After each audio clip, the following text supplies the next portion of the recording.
That's why I Hello. was concerned. I don't know if you're tired or something. No, I am really tired. Hello, welcome to the Honest Wargamer. I'm your host, Rob. Welcome to Stream Street. Who cares? Some number. But I'm joined by the wonderful Tom Layton. Hello, sir. How are you? I'm good. I'm having fun policing the community of Twitch. It's great. Twitch chat is going to get wrecked tonight. Twitch chat deserves it. That's what I They think. do. Hello to Twitch chat. Who's in that chat there? MJ Pegasus, nice big goldfish. What up? Balling of Manchild, Stu Flynn, DJ Batman. Today we're going to be talking about Space Wolves. Me and Tom are, but we can't talk without saying thank you to everyone on Patreon. And of course, everyone on the Honest Wargamer podcast. So please do stay hydrated.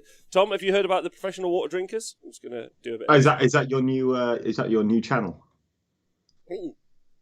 No, there's a guy. Stay hydrated. There's a guy, and he all he does is a video a day of him just drinking water somewhere. Like 800,000 subscribers. It's insane. That sounds like r/deep into YouTube to me, but that's okay. It's really deep into YouTube. Really deep into YouTube. Hello to everyone in the chat. Bob Jarvis, thank you very much to MJ Pegasus for subscribing. You gorgeous man. That's very nice of you. Thanks to everyone who subscribes. Yeah, me and Tom are going to talk Space Wolves. We're going to talk about some units and lists, but there is some 40k news which we thought we'd talk about first. Pretty big news because the Death Guard Codex has been postponed. Yeah. Cry face. Tom, how do you feel about that? Personally, I'm not massive. Well, I was never massively going into Death Guard Codex anyway. From a purely selfish perspective, I kind of like the fact that I now don't have to worry about like doing 2 books a month. Mm-hmm. I am a little bit confused though, because I'm trying to work out why. Like, I don't know if you know this, because obviously you worked in the company. Why is it only the Death Guard Codex is postponed, and the other one we're meant to be releasing that month isn't? Well, because I think the Death Guard one they probably are meant to be putting out like now. I imagine it was meant to be going on pre-order this weekend. But so there's a couple Same with of Blood like, Angels, though, right? Yes, but that was last weekend. I think one of the important things to know or note, that I think is going on is they're having supply issues. So they've also put out something that's saying today is your last day to order. So like for international. So I think basically what's happened is they've that all shipping or whatever the fuck has gone off. Obviously, there's a whole bunch of stuff happening in the UK, which I don't want to go into too much. But Brexit's only 30 days away. We don't have any trade negotiations with like pretty much the whole world, so that's fucked. Currently, there isn't really a conversation about how stuff even gets anywhere. That's okay, mate. We've got Japan, so they can get all those body pillows. So that's all we need. That's all We're we fine. need. Yeah. The Tom Layton body pillow coming soon to the Honest Wargamer merch store. That'll fucking fly off the shelves, dude. Holy shit. I'd We buy will one sell of a those. lot of that. And then obviously there's also COVID and other stuff. So I think effectively what's happened is there is some new Death Guard models or a couple of Death Guard models coming out along with the Death Guard Codex. But Blood Angels didn't get any new models with their Codex, so it's just a pure book release. So I think that might be what it is. But honestly, I'm not really. It's more a case of withholding it so that you can slow down the amount of demand, right? So you don't have to be producing as well. You're already having a bit of an issue with production, right? Because I don't think it's a production issue. I think it's more of a shipment issue. I think it's getting the stuff out. I think is the issue.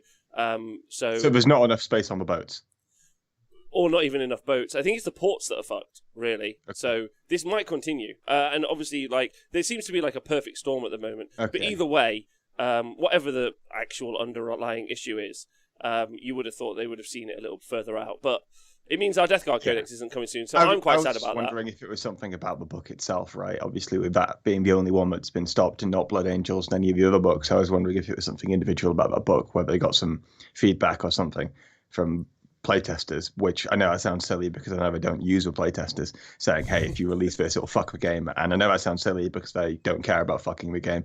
So, you know. Yeah, it's true. Yeah, it's not like there's no history of that.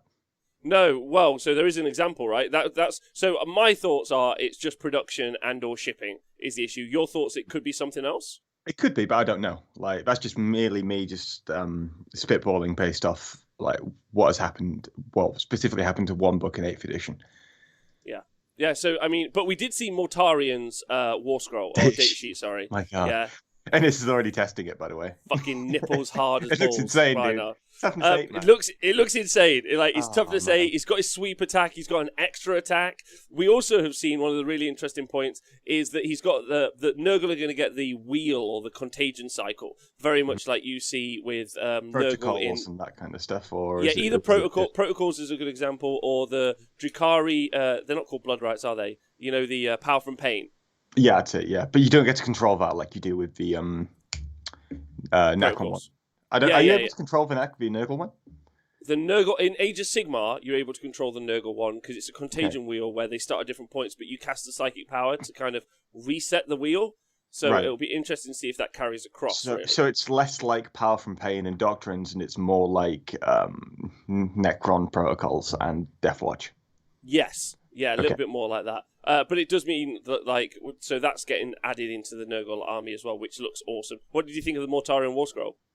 I just like toughness 8. I saw it. I was like, oh, +1 toughness, +1 attack. Toughness 8 is huge. Like, there was a warlord trait that I was looking at in the old Death Guard book when I first started playing that. I was like, oh, if you could get that on Mortarion, that'd be sick. And that was +1 toughness. Because now you've got this guy who you're wounding him on 5 with strength 7, you're wounding him on 4s with strength 8, and you're wounding him on 6s with strength 4, and that's what it changes. It's just insane, man. Like, he's going to be so durable on smaller boards. It's massive because you can warp time him and just shunt him halfway across the board and just do whatever you want with him. He's actually going to be a massive menace.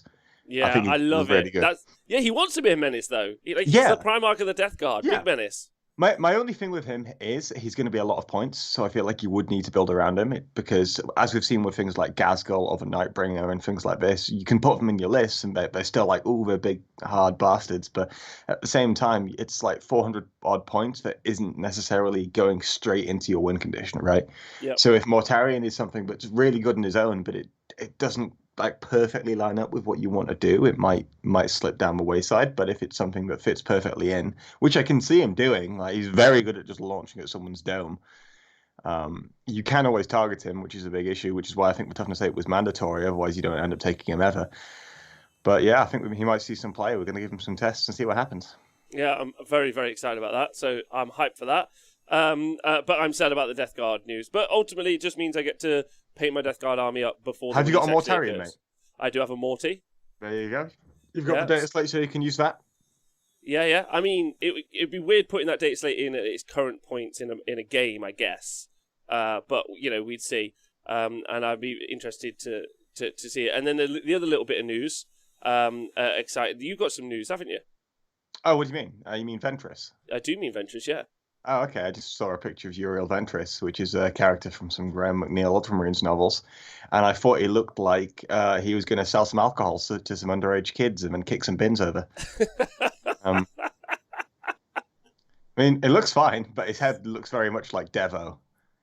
It does look like Devo. But yeah, like he's Primarisized. Is that right? Primarisized, yes. Yeah. So that's another leak. Leaks come in fast and plenty. Definitely as because a lot of the information that we're discovering about like demon engines and Mortarion and this other stuff is coming from boxed minis. So it seems like their production kind of like whole setup and release of information is really skew-iffed over the next like 4 to 6 weeks. So I'm actually quite interested to see generally what other little snippets of information generally leak out as time goes on. But we'll see. Anyway, yeah. Uriel Ventress. So the model image is leaked. I don't know if anyone in the chat has got a link to it. Go have a look at the head. I mean, you'll see. Not a fan of the head. No, I'm not a fan of the head. I mean, I can appreciate the skill that went into the head. However, he does look like he is going to kick some bins over. Right? I'll put a link in the chat. There you go, chat. There we go. There, you can all in the chat. You can all go have a look. Okay, all right.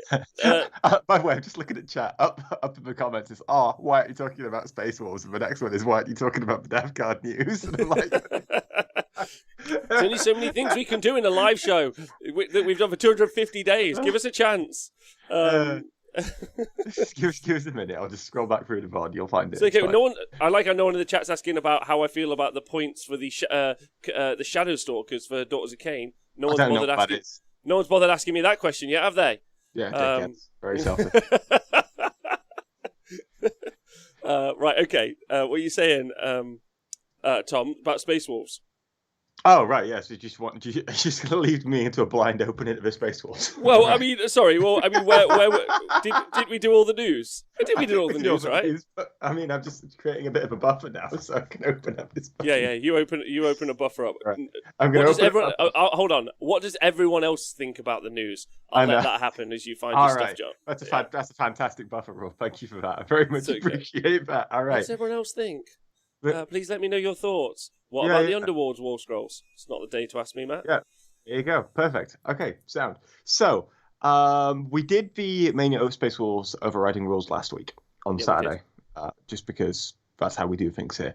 We are going to mix up the lists and the data slates again for this week, mainly because I also did the Death Watch show and I have had to steal some lists again, which is, fine.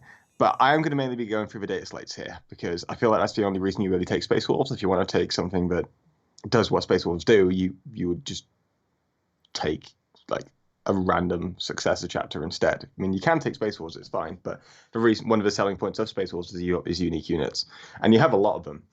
Even if you include Logan Grimnar and Logan Grimnar on Storm Rider as different data slates. So Logan Grimnar, I'm not a massive fan of. I did have a look at him. I didn't think he was fantastic. He's quite expensive as well. He might be all right, but I feel like if you want him to run at people and just like hold things up, then you probably take something like a Thunderwolf Lord instead. Although I do want to see what a chariot does. Does anyone know what a chariot does? What chariot keyword? Yeah, does anyone know No, what that does? no, and we don't know how it interacts as well because normally, like the core stuff or anything that affects like bikes. I know he's a character, so it doesn't really count. But there isn't a universal special rule for chariots. I don't think. Hilarious that he's got that keyword though. Yeah, I know. I mean, he is basically Santa, so it's fine. It's It very works fine. out. It works It's, out. It's it's all right. on theme. Yeah, yeah, Yeah, yeah. exactly. I You think also have, one of the problems with these named characters, obviously, is like the uncustomization. Like, also HQ slots are generally fought over now in hmm, ninth, so like they really have to bring yeah, something to the party that you want. Otherwise, you're not just going to slot them in just because. yeah. I mean, still seems to take like a Primaris Chaplain on bike, right? Yeah, yeah, Everyone still seems to take that thing. yeah. Um, in the list that I am going to be looking over in a minute, we do have one of them that has Niall in it. I'm not sure how I feel about that. So he's got Murderous Hurricane, Tempest Wrath, and Instincts Awoken. Doesn't have Stormcaller, so you're not castling around and building up a castle. That's kind of hard to kill there. But he does have some of the powers. I'm not a massive fan of them, as we've already been through in the last week. But I'll have to ask about that one later on and see what the take is there. Not a massive fan of Niall again, mainly because I don't think the Space Wolves Psychic Tree is particularly good. But that's where it is. Beyond the Fell-Handed, if you like your Dreadnought-only armies that we went through last... we went through it on Thursday, actually, didn't we? We talked about those. He's Yep. still Toughness 8. He's got the -1 damage that a lot of the Dreadnoughts already have. He also has a 5+ DPR, which is kind of fun. Really? Yeah, he is very expensive though. He is still a dreadnought, and he doesn't really have too much in terms of ranged weaponry either. So he only has an assault cannon and a heavy flamer. So he's one of the things you have to kind of run up. He's just kind of durable, and you can mark him on I mean, objectives. But you could always put him, off into reserves. yeah, you could. Yeah, you absolutely Like could. that's Then the have him thing. stomp 6 inches at a time as he comes on the board. Yes, fantastic. We love all that. So yeah, he comes on, he just stands there, does his thing. He's pretty cool. I like his lore. I actually really like his model. I think the model for Bjorn is pretty cool as Do you Dreadnoughts think go. it It's needs? just covered in Do you shit. think it needs Primaris in it up? Are you going to Primaris that up, dude? I'm not going to Primaris up Bjorn. He's You, like 10,000 years old. I don't want to do that. Oh dear. well, surely at this point some of the items need replacing on his dreadnought. Hmm. I mean, so I'm going to kind of skip over the rest of him because I want to get to the next unit, which I actually really do like. It's Arjak Yep. Rockfist, and I've seen a lot of Arjak ever since 6th edition, and he's always kind of had a place in Space Wolves and just like dropping down a drop pod, being an ass, and just tanking stuff. But he hasn't actually got a storm shield. He's got the Anvil shield, so he still has a 3+ invulnerable save, which is really really nice. But what he also comes with, which I'm a massive fan of, is he has a reroll ones to wound buff for core units within 6 inches. It's not even in melee. No, it's not even in melee. It's just all core units within 6 inches get reroll ones to wound, which is Wow, insane. I love that I is. love any kind of wound modifier. I think it's fantastic, and especially in the book where you're not getting it because you're getting +1 to hit rather than +1 to wound like Blood Angels get. I really really like that. I think that's super. Plus, I mean, he's toughness 4, but he's got 5 wounds, 2 up save, 3 plus vulnerable save. Also, 5 wounds is a big deal because it puts him over the threshold for 2 damage weapons. Yeah. So if you're on like 4 wounds, then it's like, well, 2 of those and he's dead. But having 5 wounds is a big deal because it's effectively an extra 50% damage. And he's in Terminator armor, and I know it's only an inch, but he's not move 4, he's move 5. So yes, it is move 5, but you can still run him. Like he'll still run around. He's got the throw hammer, which is a shooting profile for some reason. It's a thunder hammer that he throws. He literally throws like a thunder hammer. That's what and it is. it comes Like back 4. again as well. Yeah, so it's 12-inch range, assault 1. It's got a thunder hammer profile, so it's strength times 2, so it's strength 10, AP minus 3, flat damage 3. It's pretty great on his 4 attacks, and then on the charge it's going to be 5. Well, also, mate, if you are allocating that wound to a character or monster, you add +1 to the damage, so it'll do damage 4 against characters. So you remember how I was talking about how the wounds 4 to wounds 5 profile was a big deal? Yeah. He can one-bang a character by just lobbing his hammer at them. That's great. I thought that was pretty cool. I think that's really cool. I also, obviously, not forgetting, Space Wolves are going to be of that heroic intervene. I mean, he's a character, so you can that 6-inch heroic intervene as well. So, and he's going to love going into some heavy intercessors, right?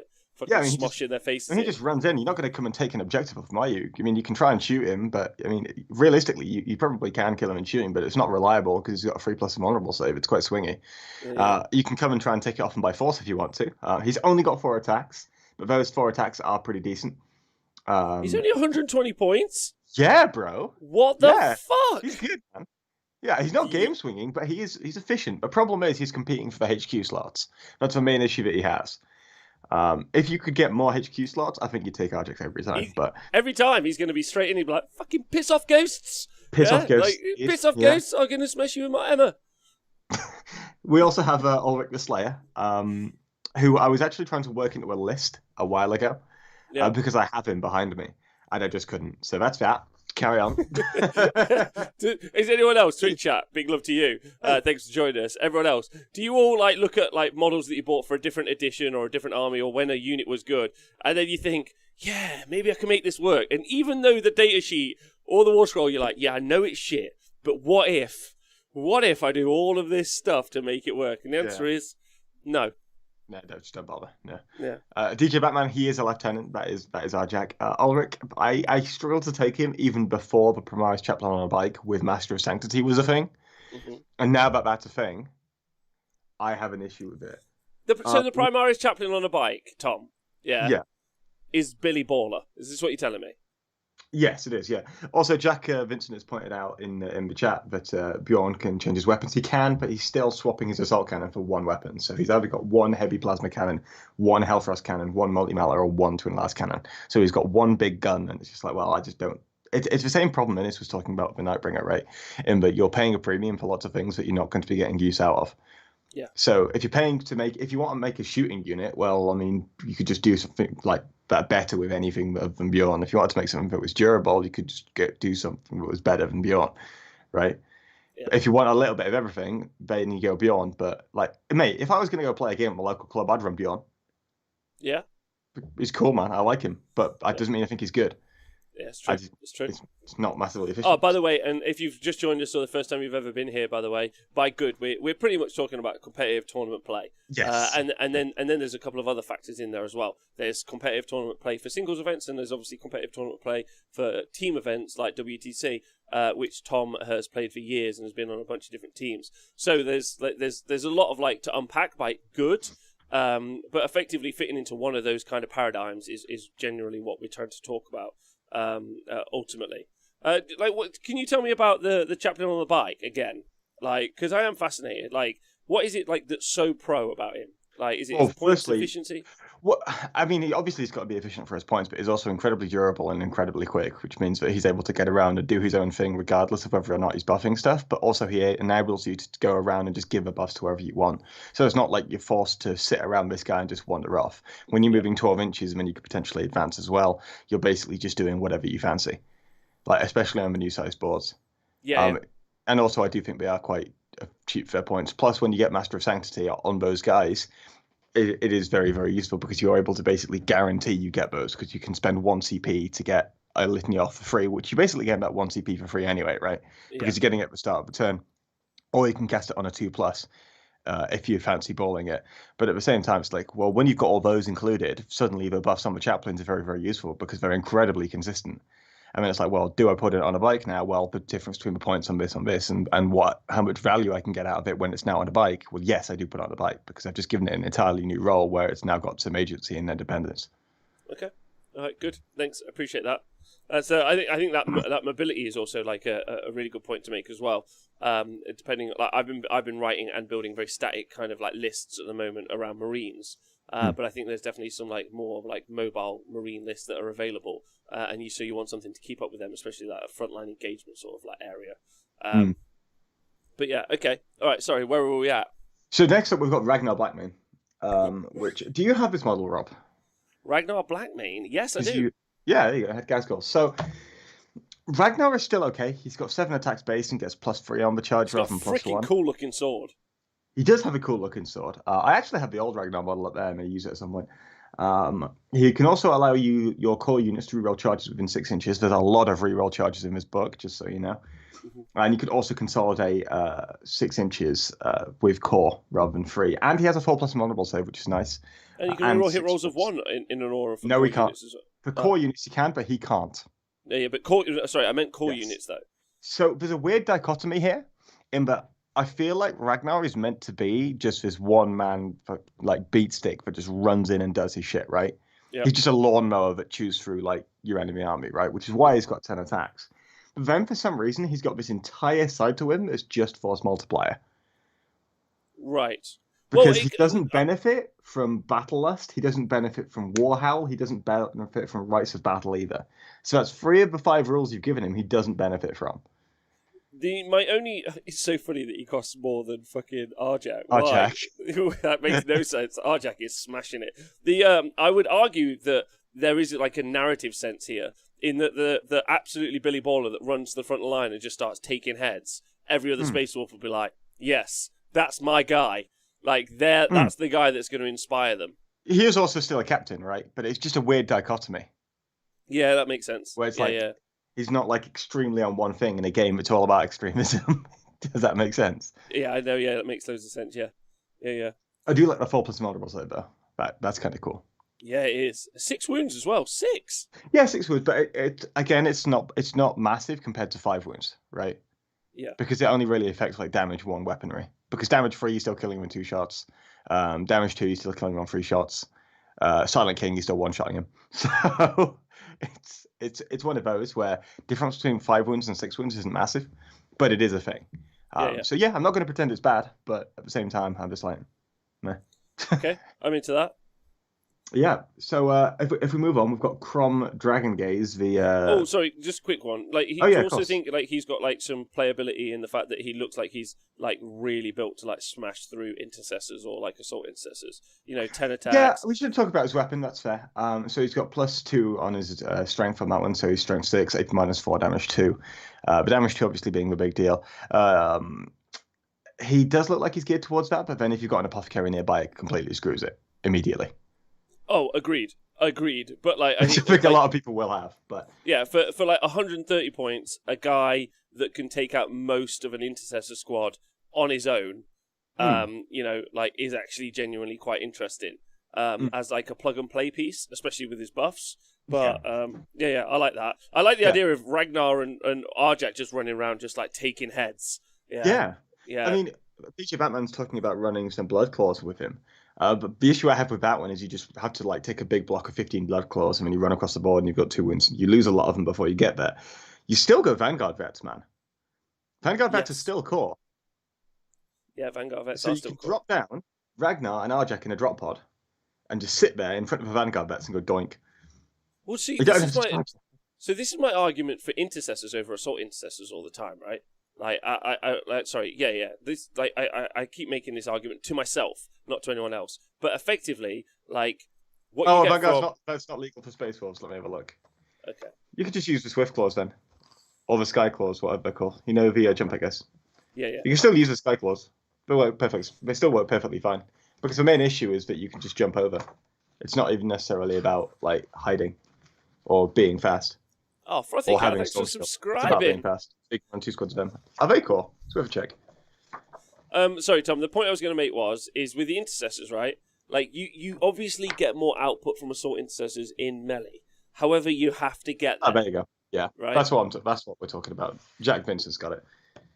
It's the Yeah. same concept, right? It's not like we're going to take the entire concept out. Sorry, Tom. Say that again. No, what I'm saying is Jack Vincent's got it because it's not like we're going to take the entire concept out. You don't just drop the unit of Vanguard Vets and have nothing that's similar in the actual book itself. Yeah. So the replacement unit is. Yeah, well, you should terminate with Steve Strikes. Can you hear me, Tom? Yeah, I can. All right, sweet. Why? Can you hear me? Yeah. No, I'm just talking with chat. It's fine. Sorry. I don't know about you, Tom, but I've been looking at the difference between assault intercessors and intercessors, and one of the things for me that I've preferred, or the preference I've had, is to have intercessors because yes, when assault intercessors get into combat, they're much better.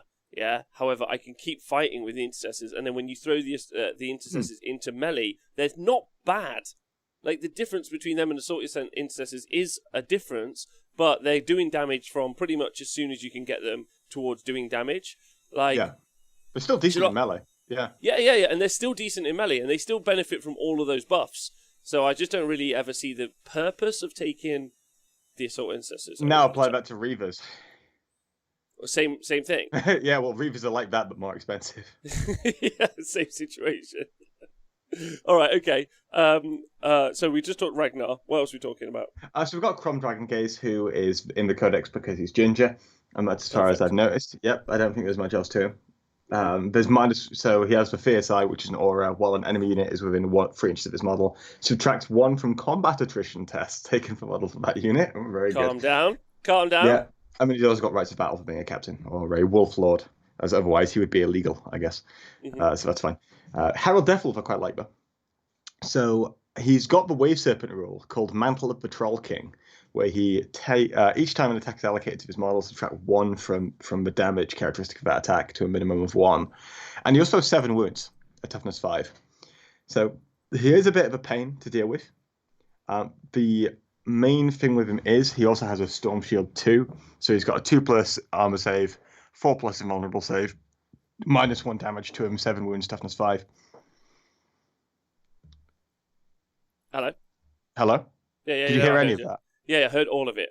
All of it. Okay, that was a fantastic response, Rob. Sorry. I was replying to the chat.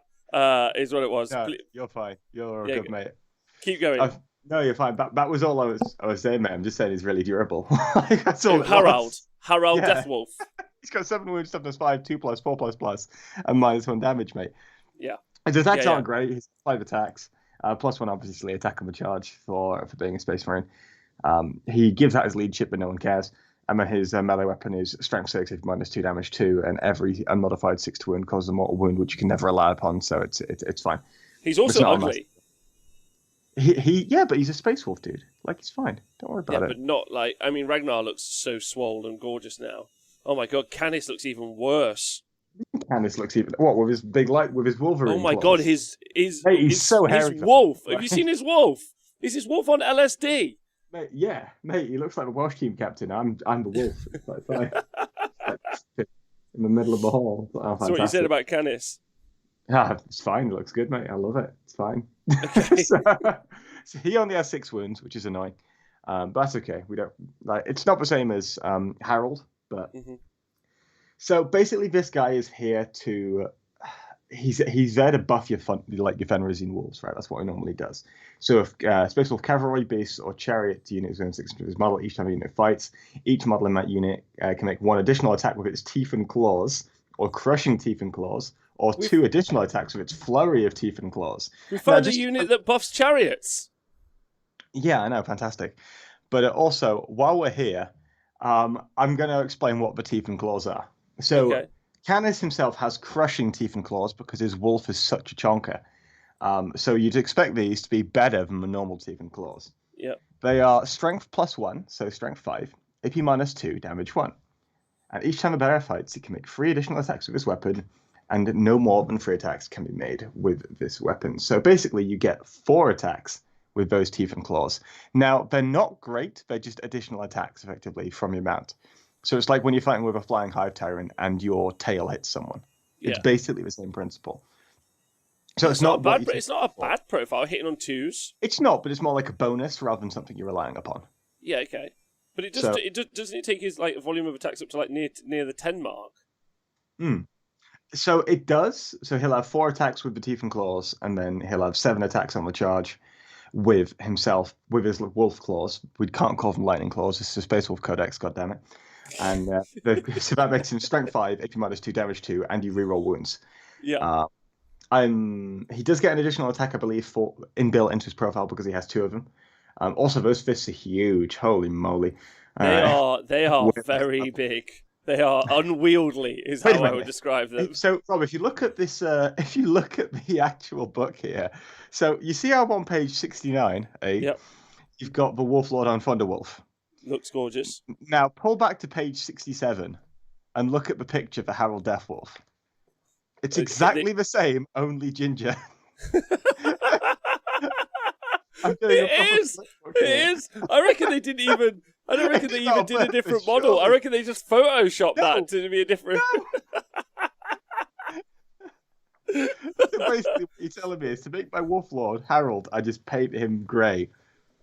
This is great. Look I'm at really that. into this. This is the proper rundown of the Space Wolf book, guys. This is why the Death Guard book was released, because they've had to do this much work on it. Shit, Mortarion is just Magnus, only green. What are you gonna do? No! Oh dear. That's fucking brilliant. I can't believe I didn't spot that initially when I was doing my notes. All right, Wolfguard Battle Leaders is still a thing. There's a lot of options with them. As with Space Wolves, there is always a lot of customizability with a lot of your characters because they go for Is that this big hero effectively a vibe. captain on a wolf? No, this is just a captain without the wolf. The Wolf Lord on Thunderwolf is a captain on a wolf. Oh. Yeah. Okay. The Wolfguard Battle Leader in Terminator armor is a wolf in the big suit. Oof. Yeah. Okay. He also gives you reroll 1s to wound for cause and has a 5+ honorable save. That's got nothing on Arjek, by the way. He's got 3+ honorable save, just letting you know. And that's pretty much all he's got.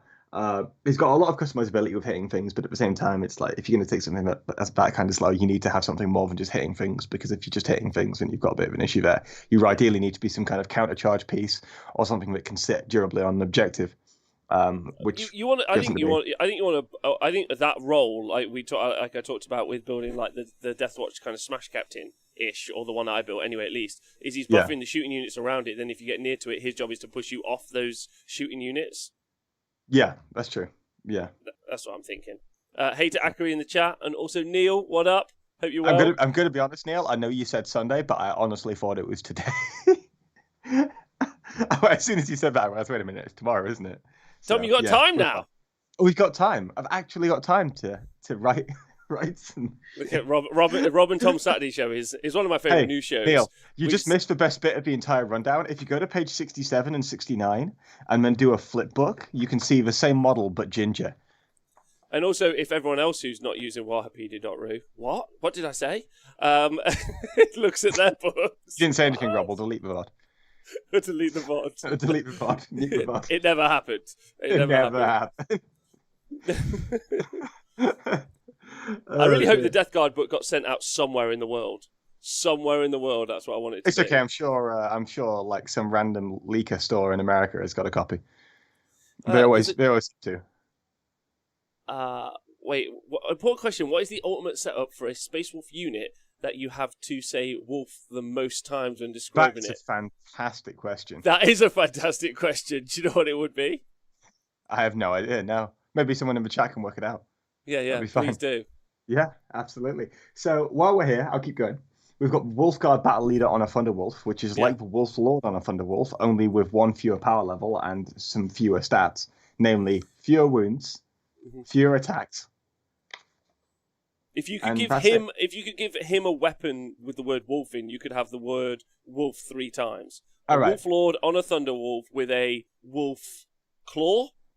Yes, you can get wolf claws. Yep, that's wolf it. Claw. That works. Or 2 wolf claws, with a wolf claw and a wolf claw, with a wolf pellet and a wolf talisman. It's fine. Fine. So, just for clarification, if you want a lieutenant, you go for a battle leader. Yeah. If you want a captain, you go for a lord. That's how it Okay. ends up working in this book. That said, you can put your lieutenant on a big ass wolf. So that's a cool What is thing. that? Is that? Oh yeah. Okay. I mean, that's pretty rad that you could have like a big wolf dude. Yeah, so I just want to get into blood claws a little bit because the blood claw data slate can look really weird. So Again, you no, can Tom, I want to hear all of everything you got to say, but that picture is atrocious. which one? The picture of the blood claw, he looks like an Oh, is he anemic. bald or is he not? Why is his leg so thin? I don't know. It's a firstborn mini, bro. They Yeah, were made in so like the 90s. It's fine, okay, so sorry. Please carry on.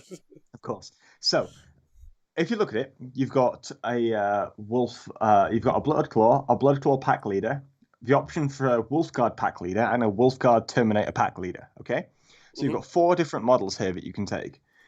Now, the reason for this is back in the 5th edition book that you could take with Space Wolves, you basically bought all your units as is. So you'd buy like a squad of Space Marines, you'd be Grey Hunters or Blood Claws. You'd buy a squad of Wolf Guard, which would be effectively your Stern Guard.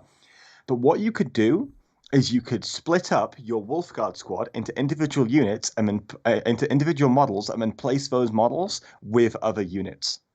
So let's say you had a squad of Wolf Guard and then you made a couple of them Terminators. You could then take those Terminators and then stick them in other units. So you could take a Terminator and put it in a squad of Grey Hunters to tank the wounds. Is that true? That's awesome. Yeah, so this was back when in 6th and 7th edition, you took the wound allocation was determined by who was closest to the shooting model. Oh, but you can't do that now. But you can't do that now. So what you do is you'd literally take your Terminator Wolf Guard, your elite soldier, and whack him at the front of your squad of Blood Claws and march him up the table. Okay, that's cool. Yeah, and just use him as a human shield. So that was kind of cool. That was cool. But now they've changed that so that you can't split up that unit, so you have to just take them inside the unit. So you have to take 4 to 14 blood claws, and then you can take 1 blood claw pack leader, and then you can add in a wolf guard pack leader or a wolf guard terminator pack leader. Is this the only example of Death Company? Can you take Death Company in 15 as well? I believe so. Yeah. Yeah, I was just because there are some of these unique units which can go past that kind of like 10 unit cap, which you've seen. Blood claws is one of those. It's mainly assault units. Is what you see because if you start, I feel like that's an intentional design decision. Especially specifically it wasn't around 2010 when the Blood Angels book and the Space Wolf books were kicking around. Yeah. And I feel like that was because I felt like if you lost a couple of models from like a 10-man unit, you'd be in a lot of doo-doo. But if you lose a couple of models from a 15-man unit, then you'd be okay. Space Wolves got around that because they had a thing called the Wolf Banner, which is fucking hilarious with your Grey Hunters, which allowed you to reroll all ones in a combat, including on your saves. That was fucking hilarious. But Tom, we're not living in the past. Come on. yeah. Is this because you want to make Space Wolves great I'm trying again? to explain the design decision. Oh yeah, okay, yeah. As to why I think that happened. Blood Claw's not a massive fan of. I feel like it's the same issue that you talked a little bit about with the Assault Intercessors. They still have 2 wounds, which is really, really nice. The problem I think you have is movement speed and the inability to be durable when you get there, which you can then get from Vanguard veterans if you are not Space Wolves or Wolf Guard if you are Space Wolves. So when I talk about something like Vanguard veterans or something, even if it's not in the book, it's the concept I'm talking about, and Space Wolves will have access to a similar concept. Yeah, jump pack infantry that's baller. Jump pack infantry with storm shields. Yeah. So it's basically the same thing. It's like when I say deep strike, flaming Arjack and that other dude in a drop pod, that means deep strike Arjack and then deep strike that dude in a drop pod because Arjack is obviously a Terminator. That said, you could put Terminators in drop pods for Space Wolves if you're the only faction that could do it. Grey Hunters are the same thing as Blood Claws, except they've got bolters. They are basically the closest you're going to get to a tactical marine in this book. It is not specifically useful here, I don't think. I don't think the troops are as valuable as they used to be anyway, because I don't rate battalions as that useful anyway right now. The only reason you take a battalion is because you want to take lots of different slots like fast attack, elite, and heavy support, right? Yeah. Rather than taking like just loads of one. I also don't think Marines, any of the flavors of Marines is you're not looking at filling in loads of different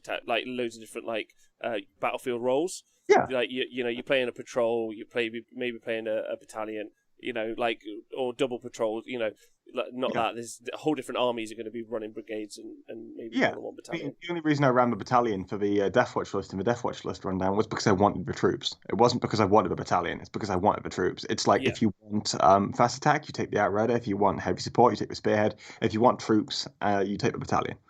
And that's all it effectively is. And the only benefit of that is it just happens to save you some CP and also unlock some other slots to go around it as well. Yep. Whereas I don't think you actively just take tax units anymore, necessarily. Okay. You might take a couple, but even then, they need to be useful in their own right. Mm-hmm. So while we're talking about Wolfguard, they can take jump packs, which is really, really useful. You've got 2 wounds. You can take them on Storm Shields as well. So basically, you can upgrade them to be the equivalent of Vanguard veterans. The difference is they'll hit on 2s base when they fly into combat because they're Space Wolves. You can get them rerolling 1s with other things as well. So you get them hitting on 2s, rerolling 1s, very, very consistent. The only major issue is +1 to wound that you're not getting base that you would be with Blood Angels. Whereas you can still like buff that up with things like Arjack if you're dropping that in anyway. Lucas the Trickster. Have you heard of Lucas the Trickster, Rob? I have heard of Lucas the Trickster. He's got a monobrow name. He's also got a scary heart. He does. So I did have a look at Lucas the Trickster. He has an inbuilt transhuman physiology, which you think, okay. He's also 4 power level, which makes me think he's pretty cheap as well. So maybe he's quite good here.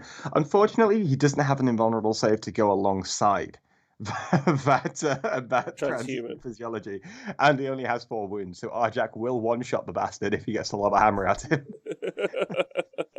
I like that. Yeah. But what's his rule for his heart now? What does it do? The last laugh in the fight. So the last laugh is in the fight phase. If this model is destroyed by a melee attack made by an enemy model, roll off with your opponent. If you win, the enemy model's unit suffers D6 mortal wounds. So he's a suicide unit that does D6 mortal wounds, but you can't reroll with CP. Yeah, that's not great. I mean, still got 5 attacks. He hits on 2s. His melee weapon is +1 strength, so strength 5, -2 damage 2. So he's a Harlequin with +1 damage, and he gets to reroll the wound because he's got a Wolf Claw. It's fine. I just don't see a slot for him. Luckily, he's elite, so you may get more of that. That's a nice Blight Hauler, by the way. I like it. Thanks. If he was in HQ, I think you'd never see him. But as he's elite, he may be taken as just a funny piece. Unfortunately, he's fine cast, so no, he won't. That's the main issue with him, right? Yeah, I expect an upgrade for him at some point in the future, and then maybe we'll see we'll see him be better. You could do a lot of his character as well, like stories and what have you. Yeah, loads. Yeah, absolutely. So Wolfguard Terminators, effectively Terminators. They're not that exciting. I don't really see the need to go into them. The Hounds of Morkai, we talked a little bit about on a past show.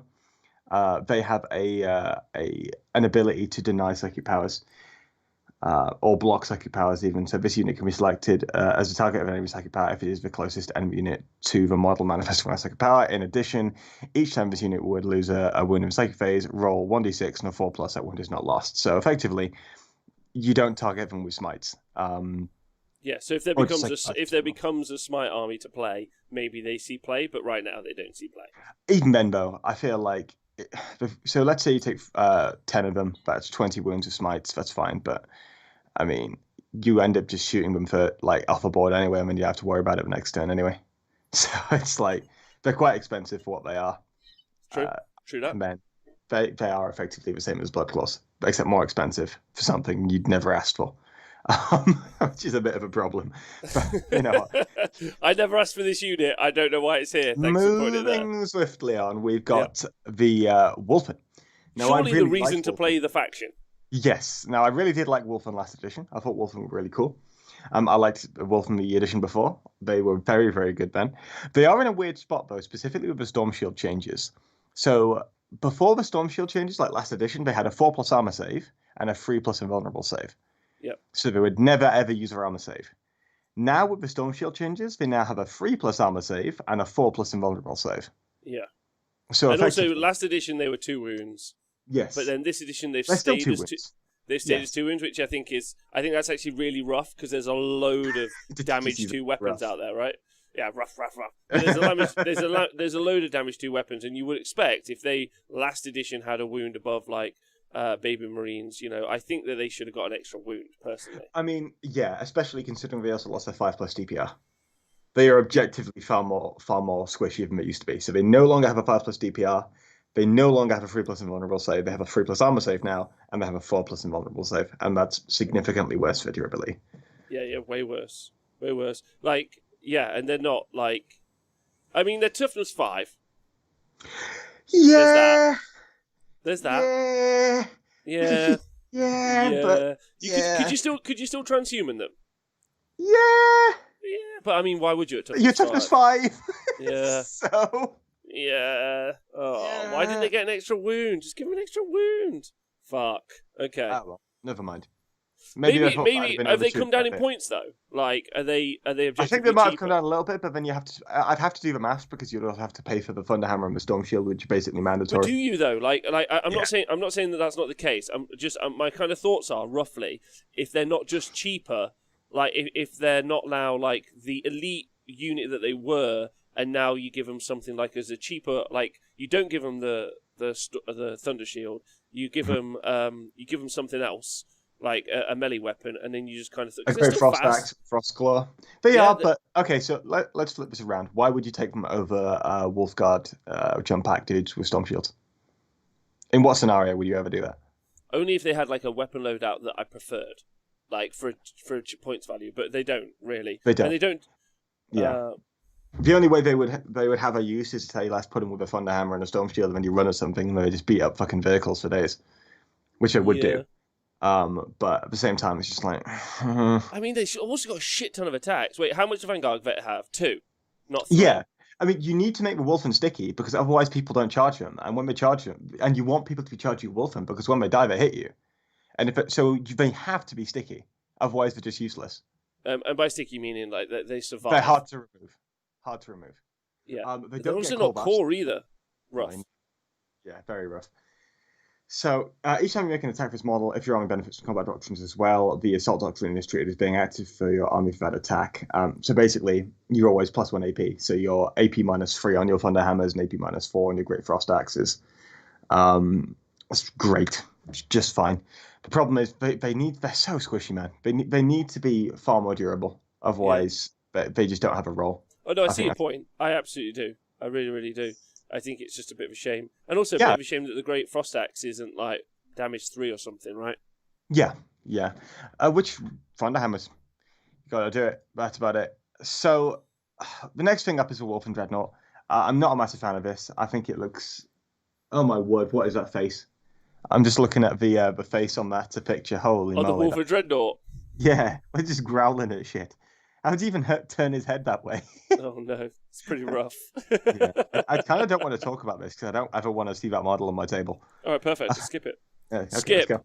Skip, ladies and gentlemen. Murderfang. Wait a Same minute. thing. Same Wait, face. wait a they've just minute. changed it. Wait a minute. Wait a minute. Wait a minute. They've just changed the colour on his hair as well. The fucking guys in this book are taking the piss. Like, Hey, at have least you done I'm all the this pictures time, in the boxes, Terry? Yeah, don't worry, boss. I've got them sorted. Yeah. Yeah, no one will ever notice. It's fine. Oh, dear me. Yeah, it's another dreadnought. It's toughness 7 this time though. Cyber Wolves don't even have a data slate. They have no rules. They have swift hunters as per usual. They have some keywords. They have a weapon profile, which is just they attack like normal but with AP1. They do have 2 wounds though, which is cool because they are actually Marines. How lazy is this? Wait, apparently the Wolfen one is the Wolfen Dreadnought's meant to have a wolf skull head. What Is the? it? It looks the fuck? same as the other one. Yeah, it's exactly the same as the other one. I can see it. I'm going to go to a Games Workshop tournament at Warhammer World when it all opens up again. They'll be like, "That's not WYSIWYG," Mate, and I'm just I'm going to gonna be fucking honest with you, open Rob. up. I'm going to open up my Codex. Yeah, I'm like, they did change the color of the gem on his head. To be fair, as well, the Wolfen Dreadnought's one is orange and his is green. Okay, so Photoshop. we found the difference there, mate. All right. It's Photoshop. Yeah, it's fine. Okay, so Cyber Wolves, sound. They've got 2 wounds for attacks. They don't do anything. Sound. Thunderwolf Cavalry though. Thunderwolf Cavalry I really like because whereas the Wolfen got kind of screwed out of the Storm Shield changes, the Thunderwolf Cavalry very, very much benefit. So now they have a 2+ armor save with a 4+ invulnerable save. So basically the difference that you're ending up getting between the Thunderwolf Cavalry and the Wolfen is +1 to their armor save. in addition, right? They're also slightly cheaper than the Wolfen, I believe, because they're power level 7. Although that said, you're only getting 3 of them, whereas Wolfen are getting 5. So they're only slightly more expensive per model. They also get +2 inches on their movement, which is a massive deal. And +2 wounds per dude.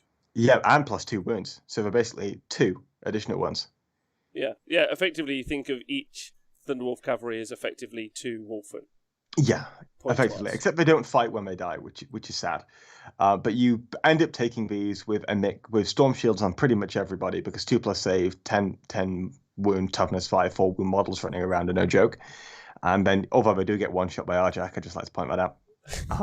Big fan of Arjak. Big fan of Arjak. Love Arjak. Yeah. They are core, so they benefit from all the bonuses that you get there, and they are also classed as Wolf Guard, so you can use any Wolf Guard stratagems on them as well, which is really, really nice.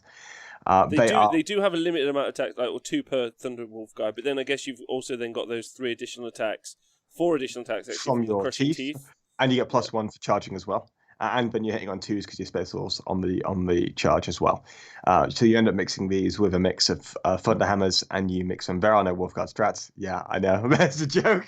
Are there no Wolfguard strats? There's not a single Wolfguard strat, dude. What the fuck? Is there so we covered all the stratagems last week. Is there a Wolfen strat? Is there a Wolfen strat? That's a good question, actually. I can't remember. Is there a Wolfen strat? If there was, it wasn't very memorable. I'm going to be honest with you. It wasn't. Yeah, I know. I'll check that now, but needless to say, there was a Wolfen strat, was there? Wolves, you get you basically take them with a mix of wolf. They're not even core, are they? What aren't Wolfen? The Wolfen. We're still going back up a Wolfen, mate. I'm just a bit triggered because, like, in recent memory, one of the most recent kits they've released is the Wolfen, and they're just like they're not core. Fuck them. By the way, they're shit. Also, no stratagems for them. Yeah, I'm double checking. All right. Let's have a look. Oh, wait a minute. We've only got 2. Wait a minute. We've only got 2 pages of stratagems, mate. I know they're not. This is worse than the Chaos Demons Codex. Yeah, it's pretty bad. Well, it's not a codex, is it? It's actually a supplement. Shut the fuck up, Rob. I want my rolls, okay? I'm used to having a codex. Yeah, you used to have a whole codex. Now you just we used to have a whole codex back in 7th edition. The 8th edition one wasn't a whole codex. There are bits missing. That's okay. You don't have a codex now, mate. Sorry. No, that's fine. But you do have the Hounds of Mordkai, so watch out. Oh, fantastic! I'm so glad that you're giving us the Hands of Mordkai Games Workshop. Fucking fantastic. They're just They're just Reavers painted black. You're just really trying to sell those Reavers now, okay? Fenrisian Wolves are basically Cyber Wolves, except they only have 1 wound each rather than 2, and they have a rule which is called Pack Mentality, which is +1 to your leadership when you have 5 or more models, or +2 when you have 10 or more. Moving on, no one cares. Skyclaws, they're basically the Wolfguard / Vanguard vet equivalents. That's what you get for whinging about your 8-vet inserts, you whinging bastards. I mean, don't make me a shit book then, and maybe I won't whinge about it. Yeah. Fair. It's fair. It's very fair. Skyclaws, you basically don't see them because you take Wolfguard instead. Although, if you're really short on points, I think you probably can. It depends on the density of the boards. Longfangs, I remember when Longfangs were an absolute menace. They still appear to be a menace, but only because their data slate takes up the entire fucking page. It's true. It's a whole page. All of this. They are devastators. They don't get to split fire anymore because everyone does it anyway. You don't even have space for like pictures at the bottom. That is very sad. Whatever. It's not too exciting, mate. It's just moving swiftly on. Stormfang gunship. Yes. Wait a minute. Are these two the same picture? They're not. They're actually different models. Very good. I can appreciate that. Well done. They are. I'm just saying, well done to the book guys. They fine, didn't phone it in. Otherwise known as flying brick. I'm not entirely sure why this is even a thing because Space Wolves don't like to fly, and with a model this ugly, I don't like to fly either. They just get covered in guns, man. You can use them as a fucking hell. Every time I look at this thing, I've got visions of how exactly it drops things off. So just like a brick. It looks like you know how the drop pod just flies into the fucking earth and the things just come out the bottom. I feel like this is just a really scuffed drop pod where it just like nose dives straight into the floor. It's just like smack. It's like straight into the floor, man. I like the idea that one of the guys in the design studios, in the miniatures guys, fucking hate Space Wolves. Like, every time they're like... I'm the rules writers. They're like, Steve, time to do some new Space Wolf models. He's like, right, okay, no problem. I'm going to put one on top of a sled. We make them do all the ornate shit. But, oh, mate, looking at this thing, look at the tiny little wings it's got to the front of it, like they're going to do anything. They're stabilizers, Tom. They're not wings. Little flaps on the side. They're stabilizers. They're not fucking stabilizers. What the fuck are they stabilizing? They're stabilizing fucking vehicles that flies nose first into a hill. What's it doing? We generally seeing a lot less flyers in 9th edition?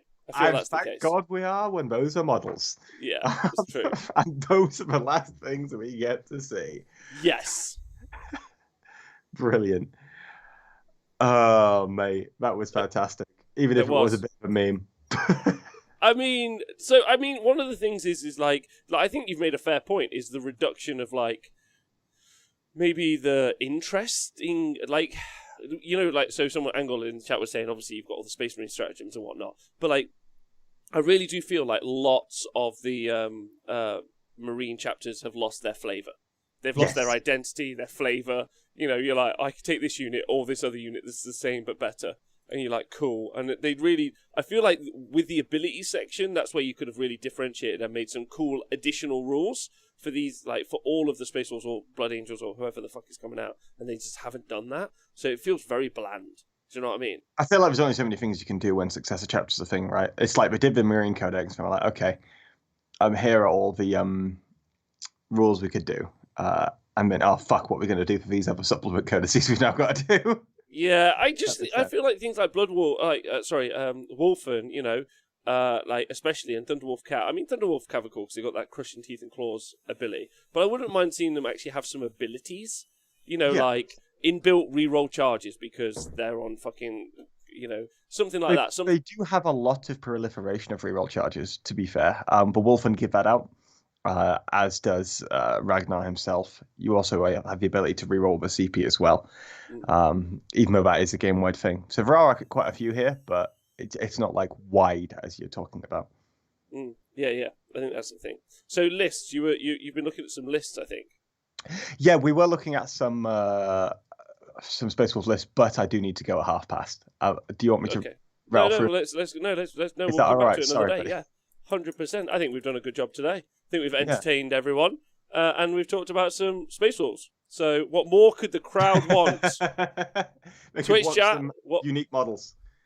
Angle says, I don't think they've lost their flavour. They're just marginally closer to being one faction than every other army. Compare the abundance of unique rules and units for a single Marine chapter compared to an entire craft order guard regiment. Angle, I that makes sense to me, and I understand. But it feels like all of those unique rules and units that are available to most of the different chapters. But, you know, we're all like, it's fine. It's fine. I feel like they could have just done some more to differentiate. Is how I feel. Jack Vince was asking if we think we'll see Primaris on Thunderwolf. I mean, not until next Codex, right?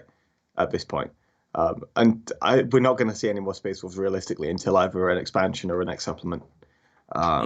Which we may see that may be a thing, but it won't be for a while. Mike Tocci, I'm sorry, it just wasn't meant to make you feel bad about the army. No, it's still cool. If you go back and listen to the Thursday show we did about it, we were really positive about a lot of their like key rules, right? Yeah. There's still a lot of things you can do with it, and there's still a lot of flavors you can do. Like I'm going to be going through some other lists on the Squadcast later on that included quite a lot of units. But there are things you can do with the Space Wolves. The issue is, I think that I feel like, coming from my perspective, where I was playing them in 5th edition, where a lot of the flavor was just, haha, Tervigon, go down hole, I am very, I have weird expectations, right?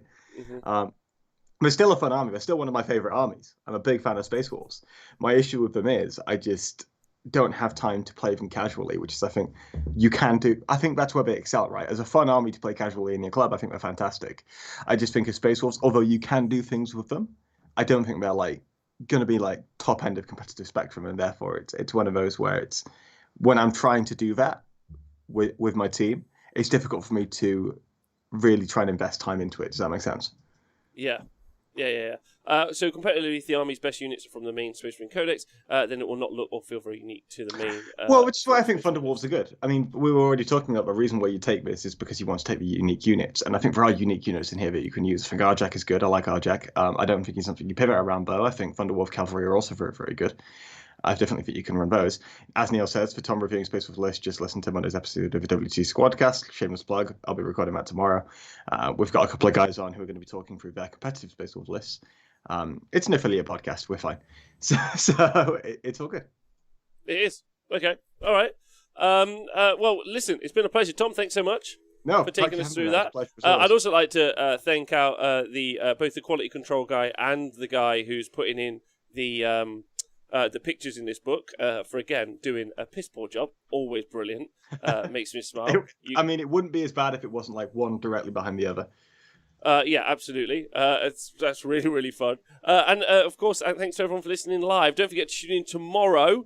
We've got a Day of Ages Sigmar coverage. It is Tabletop Simulator coverage because we're locked down where I am now in Tier 3, and there's a whole bunch of stuff around the world where we're locked down. So it's going to be... But there's a lot of people playing. There's some big lists. It's going to be really fun. Very much looking forward to it. So do join us for that. It's a whole day of coverage as well. So 12 till midnight, you're going to have like a whole day of Warhammer coverage. So it's going to be really fun. Thanks to everyone who listens to the podcast, and thanks to everyone who joins us live. Thanks to everyone on Patreon. You guys are great. Tom, you got any shout-outs before we go? No, I just did one for the Squadcast, so it's fine. We'll leave it. Perfect. All right. Well, everyone, look after yourselves. Take care, and fuck you, buddies.